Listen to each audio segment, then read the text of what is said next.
it's already 10:15, so we're 15 minutes in. Does anybody have to jet out at 11? I do. Okay. Yeah, I do. Okay. So we'll get moving. So my goal is to get through 2:11, but I don't know that that's going to happen since we already have been 15 minutes of nothing. It's fine. So first off, reflections. Anything that stood out to you from the verses that we did, not beyond that, but just the stuff that we talked about last week. And so in the I think the Facebook post that I did to the group, I just mentioned, and we talked about like any applications or timeless truths from just that 1 through 14 that we got through on Thursday. Did anybody meditate on that? Did anybody have any further thoughts as they thought about it, or reflections, or any like personal revelations or things that they feel like out of that they were being challenged in? Anyone? Nothing.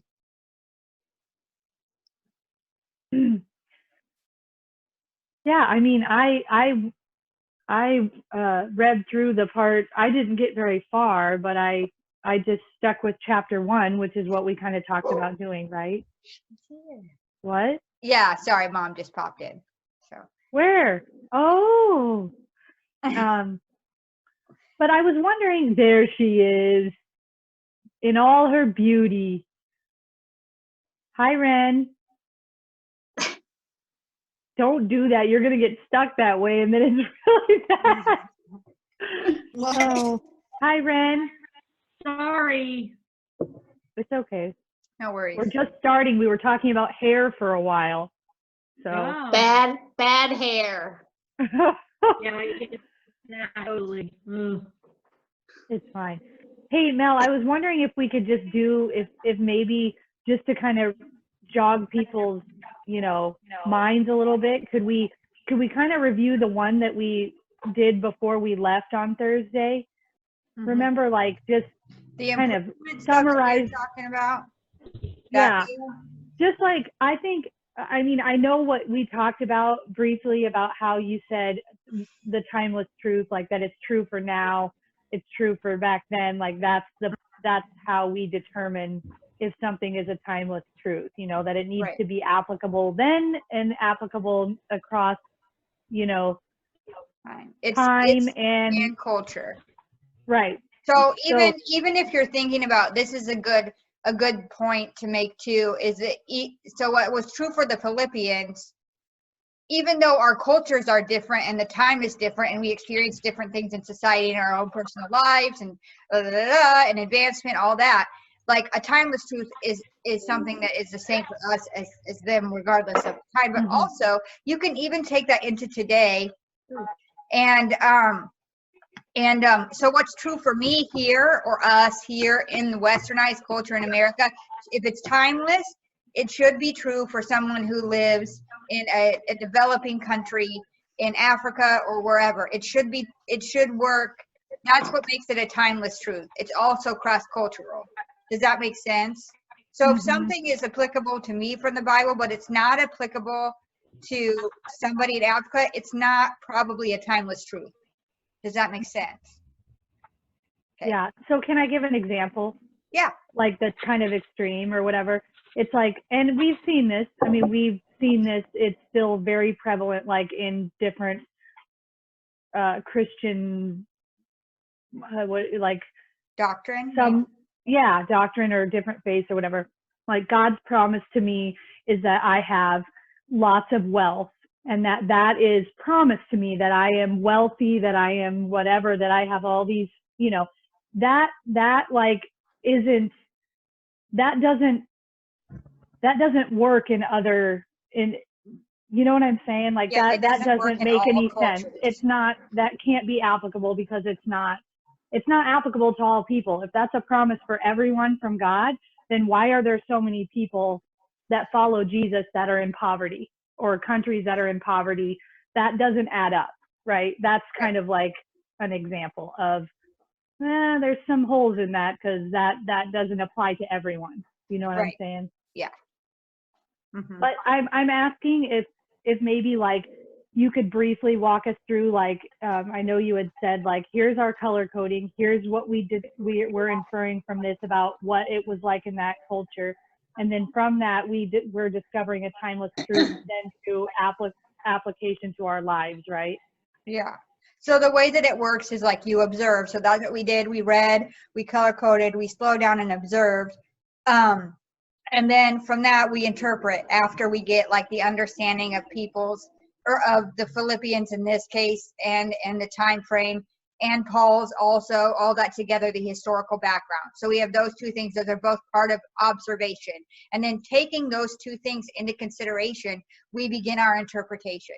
So from that, then we can walk through the text, or today we're going to pick out, we're going to do it a little bit differently, and we're going to pick out some of the items in our color code, and we're going to, we call, in the school that I did, we called them build. So we're going to build from observation to interpretation into timeless truth and then specific application.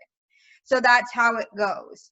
You know, the 4 different things. So, well, I guess it would build up or down. Anyway, but we don't want to skip steps. We don't want to skip from observation to application. We want to make sure that we go through all of them to have, you know, good interpretation and life, and, you know, lifelong application that's solid. So anyway, does that all make sense? I'm not going to jump back into the imprisonment thing. We're going to get into more of it as we go through this letter. We're going to see more of it come up. So we'll cross that bridge when we come to it. So we're going to jump right in to, I was going to play a song, but I don't have time, but a song that I really love, and when I was reading through this, even the first time, it reminded me of this song. Yeah, it's by Sidewalk Prophets. It's called To Live as Christ. And I was going to play it today, but we don't have time. But have you ever heard that song? Everybody heard that song? If not, it's super good. And if not, super good. What's going on? I don't know, but maybe you could send out a link to it or whatever for those who haven't seen it after we're finished. Yeah. So I'm just going to ask that we all mute ourselves unless we're talking, because there's some like reverb, or not reverb, but, you know, like some background stuff. And I think that sometimes it, like, whoever's talking, it can be an echo. So we're going to start at verse 15 of chapter 1. Actually, no, I want to go through one thing first. I forgot that I was going to do this. Just to make some more sense, we're going to go backwards a little bit. And I'm going to use this whiteboard like I mentioned, so you might just see like this huge zit on my face for a while of me and then the whiteboard. So you're welcome.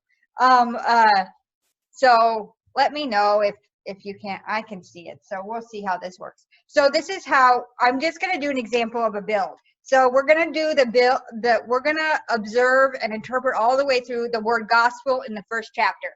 So it's a repeated word. See it? Can you see that? It looks really light. Can everybody see that? Probably not. Oh, it's backwards. Is it backwards to you? No, you're good, but maybe tip your screen up just slightly. Like that? Other way. Down. Sorry, down. There you go. Better. Should I turn off that light? I think it's fine. Okay, so there it is, repeated 6 times in chapter 1. So can someone tell me where it is? So the first time it is in verse 5. What does it say about gospel in verse 5?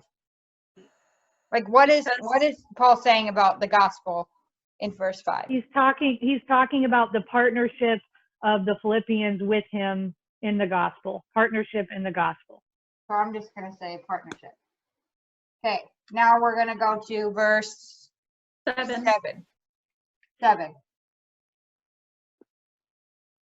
I have horrible handwriting. I'm sorry. Okay, what does he say about the gospel in verse 7? The defense and the confirmation of the gospel. Right. So Paul is defending, right, and confirming the gospel. Okay, next one is verse. 12, Yep. What is being said there? the advancement of the gospel. So he's also advancing the gospel. Okay. And then verse 16. This marker. Yep, it says defend, defend. Defending again. Okay. And then it's twice in 27. Mhm. Okay, what is he saying about it there? So he's saying, live a worthy life of it. Do you see that? Mhm. Yep. And Like then the second gospel. time, what, sorry? Side by side, Oh, right? Yeah. Faith of the gospel. Mhm. Side by side. Or faith. Sorry, I can't find my black marker, and I don't know if you can even read any of that. Yeah, it's fine. Okay. It's fine. So we have what's these the three last one? What was the last one? side by side for faith of it. And both of them for verse 27 was worthy. Live a life worthy of. Okay. And then verse 27 is side by side for faith of it. Okay. Okay. So, okay, so we have all that. So let's interpret this through here. Let's see what we can, what do we see about what Paul is saying about the gospel? What Paul is saying to the Philippians just based on this stuff about the gospel.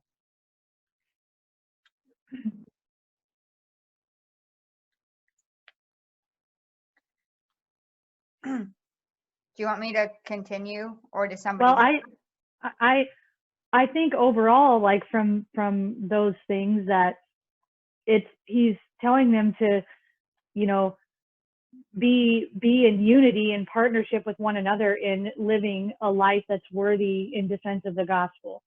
Right. Like, Yeah, I think that's good.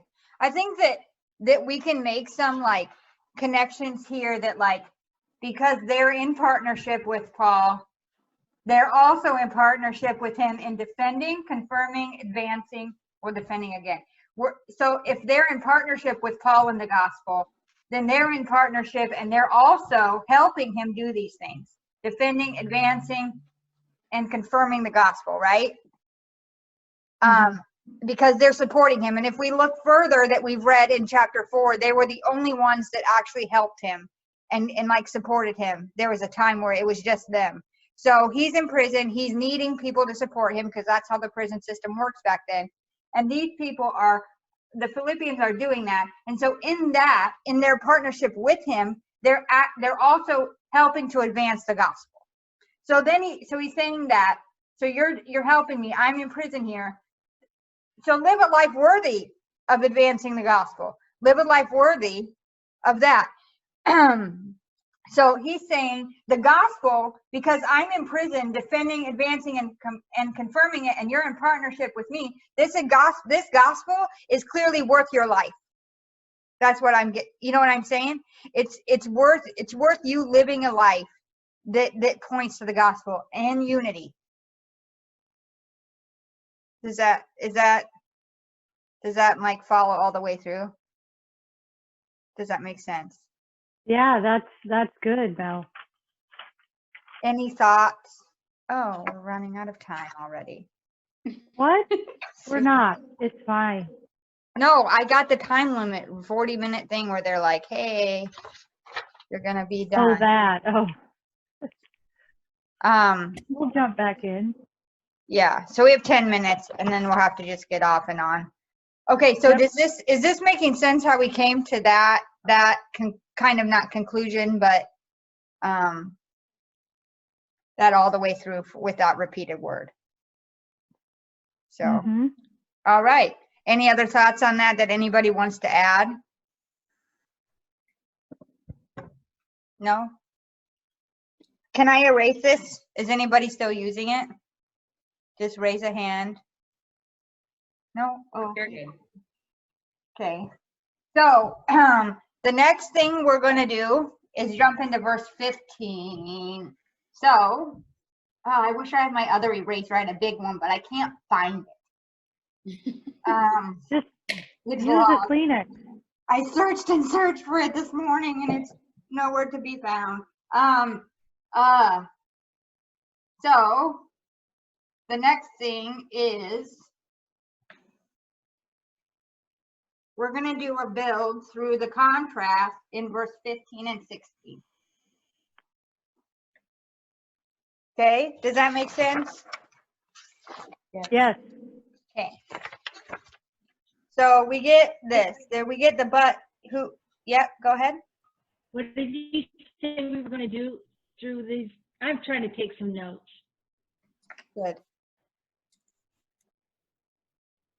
I Contrast. can't really hear you. 15 and 16. Contrast. Okay, so what do we see here? How do we build this contrast? Based on what we just. So it's the contrast of how you preach, whether you preach from envy or you preach from goodwill. Right. Right. So then down in verse 16, it gives, where's it? It gives a little bit more of a, I'm just going to use the latter and former because he talks about them specifically and we'll get back into verse 15. Okay, so this is how I'm going to do it. 14. Okay, so the former he talks about, and then he also talks about the latter. So what does he say about these two different things, these two different types of people? You want to start with the former? Either one, just pick out one and say something.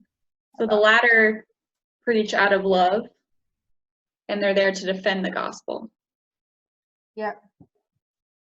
Love. And they know that he is put there. Paul is defending the gospel.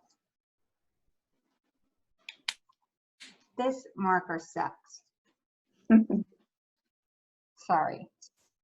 I'm changing mine. Anything else that we can say about the latter? I had down sincerity and also goodwill. Mm-hmm. And I'm.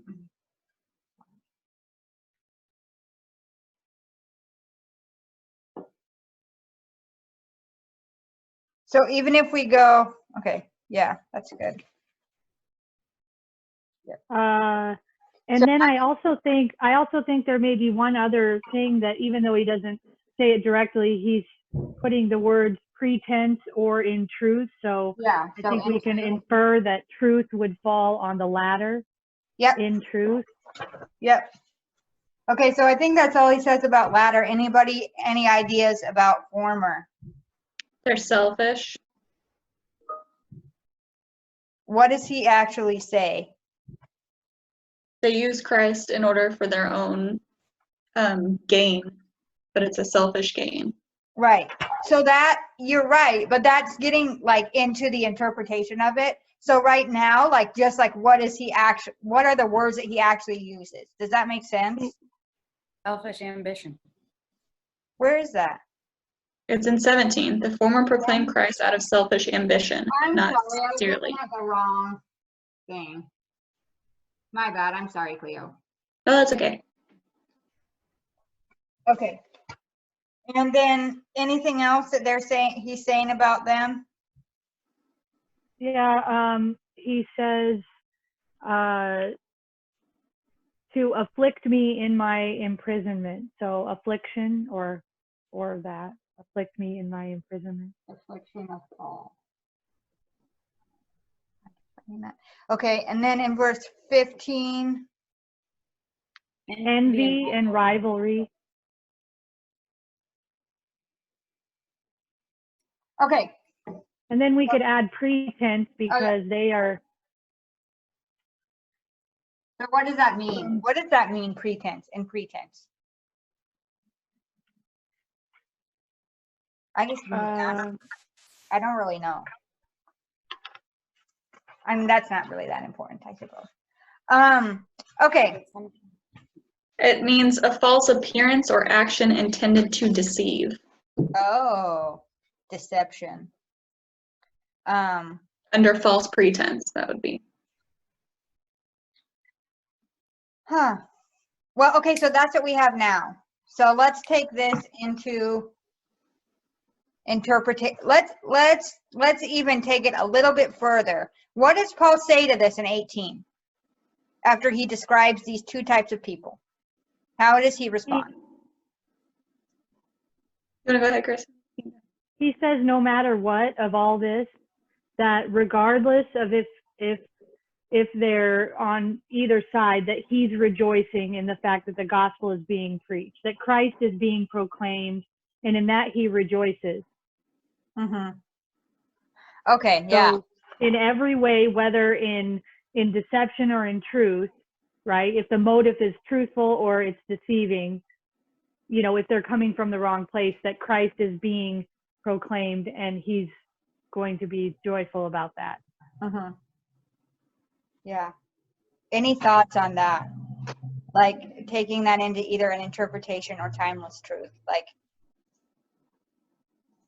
I had something written down about this. I walked through it yesterday, but I mean, obviously this is in my own words. Like I wrote down, no matter what, the gospel is being proclaimed. And so taking that further, I just had not getting caught up in wrong things like disagreements, conflict, how someone, you know, people may speak in a different way, or there may be things, and not to get caught up in my own offense, but that to be focused on the right thing, which is that the gospel is being, you know, the gospel is being complained. And so I just said instead focus on the main point and letting that bring us joy rather than letting, you know, I don't know. That's what I yeah. Mm-hmm. Yep. I think that a good literary context for this, but I don't know it. I don't know the specific verse. I have to look it up if somebody wants me to, but is in the Gospels, there is a time where the disciples are sent out by Jesus to proclaim and to heal and all this stuff. And so they come back to Jesus and they said, well, we told some people to stop doing these things because they were not doing it in the way that pretty much they weren't doing it in the same way we do it. And Jesus responds to them and says, don't do that. Don't tell them to stop. If they're not against us, they're for us. Which I think is the same concept that Paul is saying now. Like, if they're preaching Christ, regardless of whether or not you agree with the way that they're doing it necessarily, I think we can take this even into like everything that they say, you know, like these little things sometimes that maybe don't matter, but if people are still being reached with the gospel and they're coming to know Jesus, like that is the bigger picture, and that is what we can rejoice in. And I mean, if you think about it from Paul's perspective and just the things that he said about the former people that are selfish and envy and rivalry, they're trying to afflict Paul in you can't even read that, in his imprisonment. So it's not like it's just like, oh, well, you know, they're saying some things that I don't agree with, but they're trying to cause Paul harm and he's already in prison.